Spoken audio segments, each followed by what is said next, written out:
After I became HOA president, I watched karma hit our neighborhood Karen, who heartlessly sold my disabled sister's parking spot while I was away. But what that entitled, Mercedes-driving neighbor didn't know when she flashed her smug smile at my struggling sister was that I'd been secretly collecting evidence of all her illegal vacation rental schemes.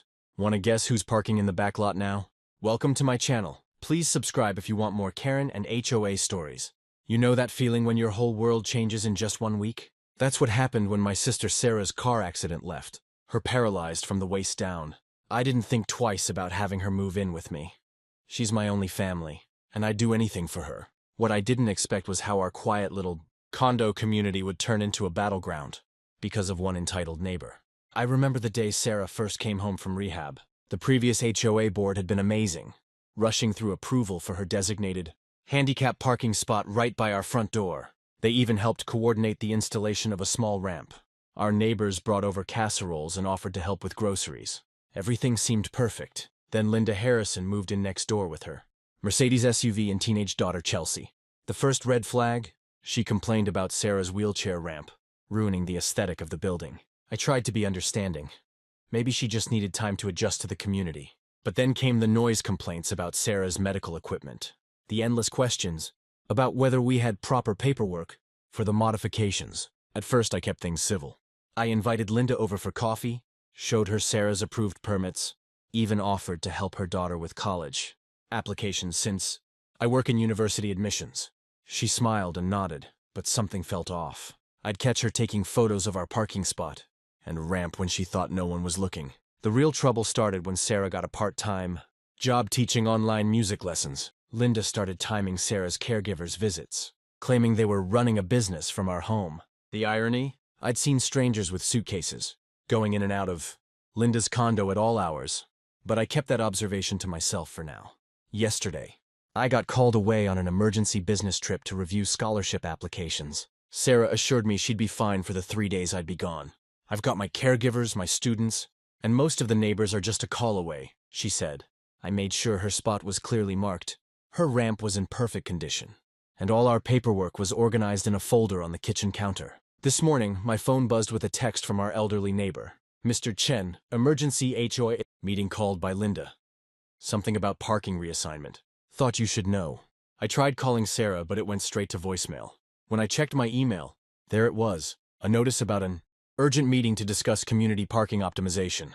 I'm sitting in this airport, watching my flight get delayed by another hour, wondering what Linda's planning. The last time she mentioned community optimization, she tried to get the children's playground torn down for creating too much happy noise. What I haven't told her, or anyone else yet, is that 3 months ago, I was secretly elected as the new HOA president. I've been keeping it quiet while investigating some suspicious past board decisions. My phone just buzzed again. It's a photo from Mr. Chen showing Linda and a small group heading into the community center for their emergency meeting. Sarah's still not answering her phone. Through the meeting room window in the photo, I can see Linda holding up what looks like a property map of our parking lot. What exactly is she planning to do with my sister's parking spot? While I'm trapped 2,000 miles away? The phone call came at the worst possible time. I was stuck in a taxi heading to the airport in Chicago, racing to catch my flight home, when Sarah's trembling voice hit my ear. They took my spot, she whispered, trying to hold back tears. Linda called some kind of emergency meeting while you were gone. My hands gripped the phone tighter as Sarah explained how Linda Harrison had convinced the interim board to meet last night.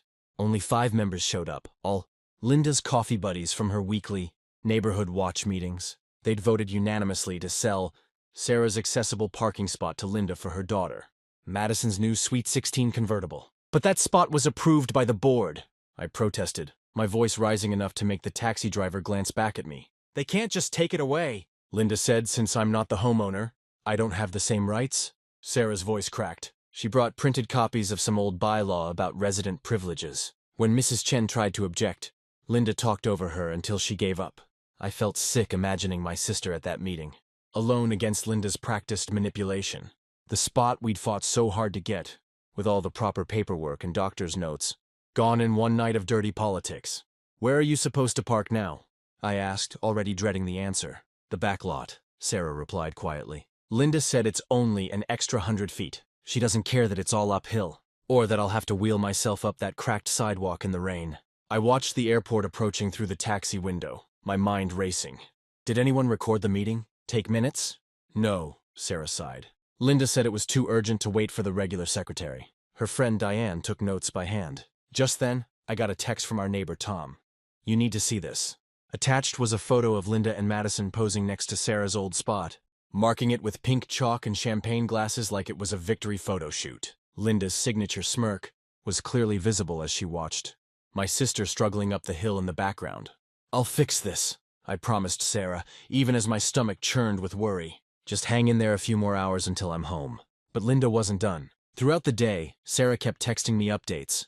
Linda had her landscaper remove Sarah's small garden by the spot, against regulations. She'd called a towing company about Sarah's medical transport van, too large for residential parking. Each message showed how Linda was twisting every rule to erase any trace of Sarah's needs. The final straw came just as my plane landed. Sarah sent a video of Madison doing TikTok dances in the spot, with Linda directing the shot. Make sure you get the whole space. Honey, property values go up when young families move in instead of, well, you know. I sat in my seat long after the other passengers had deplaned, staring at that video, at Linda's casual cruelty. She thought she had all the power, that the rules were her, weapons to use against people like Sarah. Little did she know, I'd been preparing for someone like her ever since Sarah's accident. Linda Harrison was about to learn what real power looked like. And it didn't come from emergency, meetings or bylaw loopholes. My hands stopped shaking as I opened my briefcase and pulled out my folder marked HOA documentation. Right on top was my certificate of election as HOA president, dated 3 months ago. I'd kept it quiet, building my case, watching for exactly this kind of abuse. Now it was time to show Linda that some rules can't be broken. I stared at my computer screen late into the night, my coffee going cold beside me. What Linda didn't know was that I'd been elected HOA president 3 months ago, but I kept it quiet for a reason. Every click through our digital records revealed another sketchy decision, another rule bent in her favor. My hands shook as I opened yet another suspicious email thread. My sister Sarah wheeled up behind me, placing a gentle hand on my shoulder. You need to sleep, she said, but I couldn't. Not while reviewing security footage, showing strangers with suitcases entering and leaving Linda's house at all hours. I'd started tracking these visitors after Mrs. Chen from across the street mentioned hearing rolling suitcases at midnight. The unauthorized emergency meeting about Sarah's parking spot was just the tip of the iceberg. I pulled up property records, cross-referencing dates with local vacation rental sites. There it was, Linda's house listed on 3 different platforms. Over 50 reviews in the last year. Our bylaws strictly prohibited rentals under 30 days. Each booking was another violation, each review a piece of evidence. But Linda was clever. She'd made allies on the previous board, hosting fancy wine nights where convenient votes would pass. I found meeting minutes where she'd volunteered to reorganize our filing system. Funny how records from those months were mysteriously incomplete. My phone buzzed. A text from Tom, our retired accountant neighbor. Check the HOA insurance policy, he wrote. Something's off about the coverage dates. I'd asked him to look over our finances, knowing his sharp eye for details. Following his hunch, I discovered Linda had convinced the interim board to switch insurance providers to her friend's company. The new policy had gaps that left us vulnerable, while charging higher premiums. Sarah wheeled back in with fresh coffee. Look what I found on my phone, she said, pulling up Facebook Marketplace. There was Linda, selling premium parking spots in our complex to outside business owners. My blood boiled. She wasn't just taking my sister's spot. She was profiting from others too. I created a spreadsheet documenting every violation, every unauthorized decision. The evidence was overwhelming, but I needed to be strategic. Linda had friends in the local real estate office, connections with city council members. I had to make sure every single claim was bulletproof. A notification popped up on my screen. Another delivery person struggling to find Linda's unit number. The poor guy looked confused, checking his phone repeatedly. That's when it hit me. I pulled up the city's zoning regulations. Running a commercial delivery operation from a residential unit? Another clear violation. The printer hummed as I organized documents into neat folders. Property maps showing designated parking spaces. Original board approvals for Sarah's spot. Screenshots of Linda's vacation rental listings. Time-stamped security footage. Bank records showing her rental income. Each piece of paper was another nail in her coffin. My sister watched me work, worry creasing her forehead. Are you sure about this? She asked. Linda seems to know everyone. What if she retaliates? I smiled. pulling up one last document, the official record of my election as HOA president, signed and notarized before I left for my business trip. The same trip during which Linda thought she could take advantage of my absence. The sun was rising when I finally powered down my computer. In a few hours, Linda would wake up, probably planning her next scheme. But this time, she'd picked the wrong family to mess with. As I helped Sarah get ready for work, watching her struggle with the steep ramp from the back lot, I knew every late-night hour of research would be worth it. I stopped at my mailbox, collecting another certified letter from Linda, demanding changes to landscaping rules. She had no idea what was coming. The real question was, should I let her dig herself even deeper or end this now? My phone buzzed again, new photos from our security. Cameras showed more vacation renters arriving at Linda's house. I smiled, knowing exactly what to do next. The evening of the board meeting arrived with a storm, brewing outside, fitting for what was about to go down. I arrived early to set up the community center, laying out copies of every document. I'd gathered property maps, showing the original accessibility designations, screenshots of Linda's vacation rental listings, and security camera footage of her guests coming and going at all hours. Linda strutted in 15 minutes late, her designer heels clicking on the tile floor. She was too busy typing on her phone to notice the unusually full room. I'd made sure every neighbor affected by her schemes was present. I have some complaints about the parking situation, she started, not even looking up. Actually, Linda Harrison, I said, standing up at the head of the table. We need to discuss your violations first. Her head snapped up, and for a second, confusion flickered across her face. I savored the moment her eyes widened as she finally realized who was in charge. "This is ridiculous!" she sputtered, her face reddening. "You can't be president." I wasn't notified. Check your email spam folder, I replied calmly, pulling up the official notification that had been sent months ago. But your unauthorized rentals probably kept you too busy to notice. The room got so quiet you could hear the rain pattering against the windows. I clicked to the first slide of my presentation, showing her Airbnb listings side by side with our HOA bylaws, strictly prohibiting short-term rentals. Would you like to explain why you've been running a hotel out of your unit while the rest of us deal with stranger traffic and rising insurance rates? Linda's daughter slouched lower in her chair as I pulled up the security footage. Or maybe you'd prefer to discuss how you manipulated an unauthorized board meeting to steal a disabled resident's parking spot? The same spot that was legally designated and documented here. I held up the property maps with their official stamps. And here. Now the original board approval. And here. Finally, the ADA compliance documentation. I didn't, Linda started, but Mrs. Chen from Unit 12 cut her off. Is this why my grandchildren can't use the pool? Because your guests are always hogging it? Other neighbors started chiming in with complaints, and Linda's face went from red to white. I let the chaos build for exactly 30 seconds before calling for order. As of this moment, I announced, all unauthorized rentals are terminated. The parking spot returns to my sister immediately. And Linda, I paused, making sure I had everyone's full attention. You have 48 hours to remove all rental listings before we involve our legal team. Linda grabbed her phone, probably to start deleting evidence, but froze when I added, we've already documented everything, including the income you've failed to report to the HOA. Speaking of which, let's discuss how those unreported funds could have lowered everyone's monthly dues. The meeting wasn't over yet, but Linda's power in our community certainly was. As thunder cracked outside, I couldn't help but think about my sister struggling up that rain-soaked hill in her wheelchair, and how Linda had watched from her window with that smug smile. But I kept my voice steady and professional, because unlike her, I knew the best revenge would be by the book, and I had so many more pages to turn. Linda's face turned as red as her designer handbag when I showed everyone the screenshots of her vacation rental listings. "This is ridiculous. I have rights," she screamed, waving her phone around like a weapon. But I just smiled and continued presenting the evidence to our stunned neighbors. "Let's talk about rights," I said calmly, pulling up the property maps on the projector. "Like my sister's right to her legally approved, accessible parking spot that you sold, without proper authority." The room fell silent as I clicked through dozens of reviews from Linda's illegal vacation renters, complete with dates and payment receipts. Mrs. Chen from Unit 12 stood up first. "My grandchildren couldn't use the pool last summer because it was always full of strangers," she said, glaring at Linda. Now I know why. Other neighbors started chiming in with their own stories.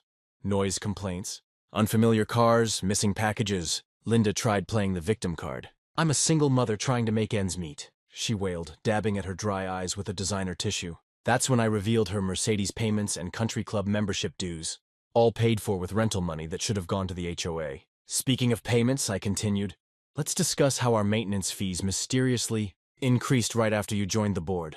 The evidence was damning. Linda had voted to raise everyone's dues while pocketing thousands from her illegal rentals. Her next move surprised even me. Linda rushed to Sarah, who sat quietly in her wheelchair near the front. Sarah, honey, I never meant to hurt you, she cooed, trying to pat my sister's hand. Sarah pulled away. Save it, Linda. I have the emails where you called me an eyesore and complained about my ramp ruining your view. The room erupted. Linda's teenage daughter, Emma, who'd been texting in the corner, finally looked up. Mom, you said Sarah gave up her spot voluntarily. Emma's face crumpled with embarrassment as she realized the truth about her new parking space. That's when our elderly treasurer, Mr. Peterson, cleared his throat. I moved to immediately reinstate Sarah's accessible parking spot and fine Mrs. Harrison the maximum penalty for unauthorized rentals. The vote was unanimous, except for Linda, who was busy frantically deleting her rental listings. But I wasn't done. We're also installing security cameras in all common areas, I announced, and adding more accessible features throughout the complex. Linda tried to object, but her voice was drowned out by enthusiastic approval from everyone else. Emma approached Sarah after the meeting, tears in her eyes. I'm so sorry, she whispered. I didn't know. My sister, always more gracious than me, squeezed the girl's hand. It's not your fault, sweetie. The next day, Emma started taking the bus to school, refusing to use the illegally obtained spot anymore. The changes happened fast. Sarah got her spot back. Plus, we added 3 more accessible spaces near each building entrance. We installed ramps, automatic doors, and better lighting throughout the complex. The security cameras went up, the vacation rentals stopped, and our community started feeling like home again. Linda still lives here, but something changed in her that night. Maybe it was watching her daughter choose the right thing to do. Maybe it was realizing that all her designer clothes and fancy car couldn't buy her respect. Or maybe it was just karma finally catching up. Now, when I see Linda trudging up that backlot hill in her impractical heels, I almost feel sorry for her. Almost, but then I watch Sarah easily wheeling up her ramp, greeting neighbors who finally see her as a valued community member rather than an inconvenience. And I remember that sometimes the best revenge isn't about getting even. It's about making things right. It's been 6 months since Linda's world came crashing down, and our community has changed in ways I never expected. Just last week, I caught her trying to sneak her garbage into someone else's bin at midnight. How the mighty have fallen. But let me tell you about the real changes that made all this drama worth it. Remember those vacation rental guests who used to party all night in Linda's unit? Gone. Instead, we've got Mrs. Chen, a retired teacher who moved in after Linda had to sell her second unit to pay the HOA fines. She brings homemade dumplings to our monthly community meetings, which everyone actually attends now. Sarah's parking spot has become more than just a space. It sparked a complete overhaul of our community's accessibility. We installed automatic doors at the clubhouse, added ramps at every entrance, and even created a small community garden with raised beds so Sarah and Mr. Rodriguez, our veteran neighbor who uses a walker, can grow their own vegetables. The best part? Linda's attempts to turn other neighbors against me completely backfired. When they discovered she'd been charging her vacation rental guests premium parking fees for spots that belonged to other residents, even her closest allies turned their backs. The local news caught wind of our story, and suddenly HOAs across the city were updating their accessibility policies. But karma wasn't done with Linda yet. Last month, her precious Mercedes got stuck in that backlot she forced Sarah to use.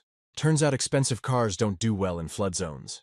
I might have forgotten to mention the drainage issue when she chose her new parking spot. The tow truck driver couldn't stop laughing when she demanded priority service because of her status in the community. The teenagers in our complex, including Linda's daughter Ashley, started a volunteer program to help elderly and disabled residents with groceries and yard work. Ashley actually apologized to Sarah, saying she had no idea what her mom had done until it was too late. Sometimes the kids you think are spoiled just need better examples to follow. Our monthly HOA meetings have transformed from shouting matches about paint, colors into productive discussions about community improvements.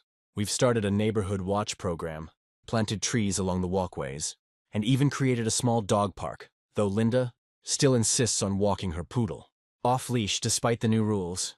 The security cameras we installed after Linda's emergency meeting have caught her trying to reserve visitor parking spots with traffic cones 3 times now. Each violation notice goes straight into the file I keep, right next to the photos of her illegal vacation rental listings. Old habits die hard, I guess. Sarah's become something of a local hero. She started a support group for disabled residents in our area, and they meet in our newly accessible clubhouse every Thursday. Last week, they organized a community fair that raised enough money to install wheelchair swings in the park next door. Linda watched from her window as families lined up to attend. She didn't show her face all day. Yesterday, I found an anonymous note in my mailbox suggesting I should watch my back because karma works both ways. The handwriting looked suspiciously like Linda's, but I'm not worried. The cameras caught her slipping it in at 3 a.m., and now it's just more evidence for my file. Some people never learn, but our community sure has. I never wanted this power struggle, but standing up to Linda taught me something important. Sometimes being a leader means being the bad guy to the bad guys. Our property values have actually gone up since we started enforcing the rules fairly, and 3 families with disabled members have moved in specifically because of our new accessibility standards. Linda still lives here, prowling around with her phone camera looking for violations to report. But now, when she starts recording someone's unapproved, welcome mat or illegal wind chimes, people just wave and smile. Nothing bothers an entitled person more than seeing others happy despite their best efforts to spread misery. The strangest part? I'm actually grateful to Linda. Her attempt to bully my sister showed everyone what kind of person she really was, and it brought our community together in ways I never imagined possible. Sometimes the worst people bring out the best in everyone else. As I sit here watching Sarah tend to her raised garden bed, chatting with neighbors who've become true friends, I can't help but smile at the sound of Linda's car alarm going off again in the back lot. Karma might take her time, but she never forgets an address, especially when it's at the far end of a poorly lit parking lot.